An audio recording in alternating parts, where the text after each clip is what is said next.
what to expect in your new kit. Hi guys, it's Brett here from Hearns Hobbies, and today I'd like to talk to you about what to expect in your new kit. So we've got a few different options here of Tamiya's latest offerings, and you can see here we've got a new release GT 40 Ford GT, sorry, and that's got the big orange sticker on here which indicates that there's a motor and speed controller on here. We've got the re-release Grasshopper, again has the orange sticker on there to indicate that it comes with the motor and speed controller. And then we've got the TC01 Formula E car, and you can see this one here is devoid of any orange sticker, so that would indicate that it comes indeed without a motor and speed controller. So that's the main difference that we're going to look at first. The next is what you're going to need to get your car running. So over here we've got the Tamiya pack, we've got your radio, we've got a charger, a battery and a servo. Now that's going to be required for all of these types of kits. The next thing that we're going to have a quick look at is a toolkit. Now that's going to be essential for building and putting the car together as the instructions describe. And last but not least, we've got a couple variants of paints. We've got the ever popular PS paint here for polycarbonate or clear bodies.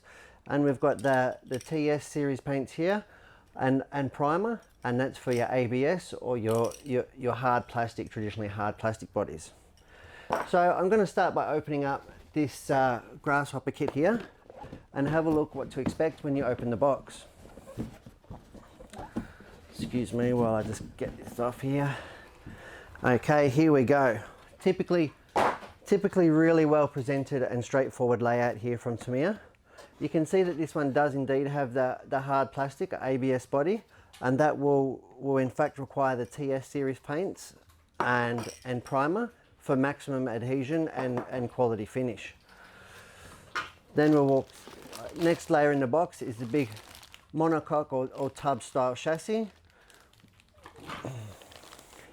In this bag here you can see this is in fact the electric speed controller, which will power the motor and talk to your transmitter in the fact of giving you control over how fast and what direction your car is going, backwards or forwards.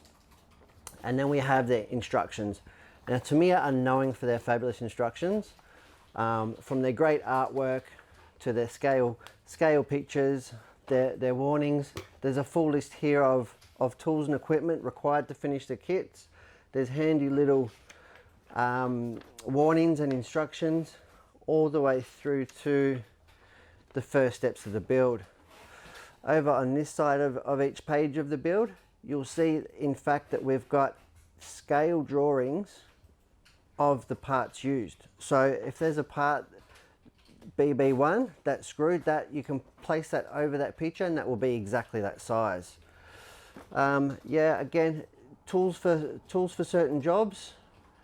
Again, and that relates back to our 9 steps toolkit here, our 4-piece kit, which does include a 1.5mm Allen driver, your number 1, number 2 Phillips, and your pliers, and that will, along with the little 4-way wrench that comes in every Tamiya kit, that will be all the tools you need. As we get through the kit further, you'll see you'll have your wheels and your tires packaged separately. That's so the rubber doesn't come off and discolor anything. Then you go through to your parts trees. And nearly all Tamiya kits will indeed have a sealed separate box, which is very unique to that car.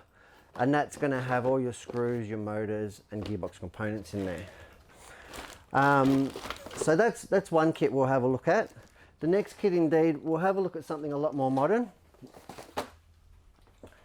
We'll have a look at this one here, which is the GT Mark II, which is a TT02 chassis, which is designed or really meant to be run in on-road or sealed surfaces. The first thing you'll see when we open this, that in fact it does have the clear polycarbonate bodies.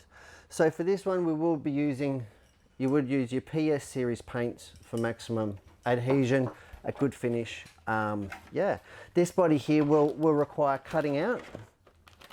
Again, we've come forward through, we've got our electric speed controller in here. parts, trees, bits and pieces, and our beautiful scale body.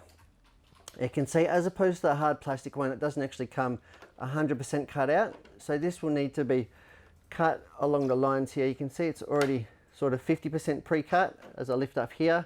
So they've done a really nice thing there with the wheel arches to make it nice and easy. It does in fact have the body post mounted on there, so that will drop on over the car, ready for your final fitting. Coming through here, again, the big tub chassis, which is going to be very unique to this car. One bag, and here within this bag we've got our hard parts. Our hard parts I refer to as our motor, our electric motor to go in there. We've got our gears, our bearings, our screws and our springs. And you can see in fact here we've got our little 4-way wrench, which I mentioned earlier, and that along with our 9 steps toolkit will give you all the tools necessary to finish off your kit. Yeah, so apart from receiving your kit, unpacking it and building it as per the instructions I've described, the next thing then that you're going to need is your get it going pack, and that includes your radio, charger, battery and your steering servo. And I'll detail that in future videos on the final fixtures and fittings of your car, some build tips and indeed how to get your servo aligned. I hope you've enjoyed this what to expect in your kit, and look forward to speaking to you again soon. Thank you.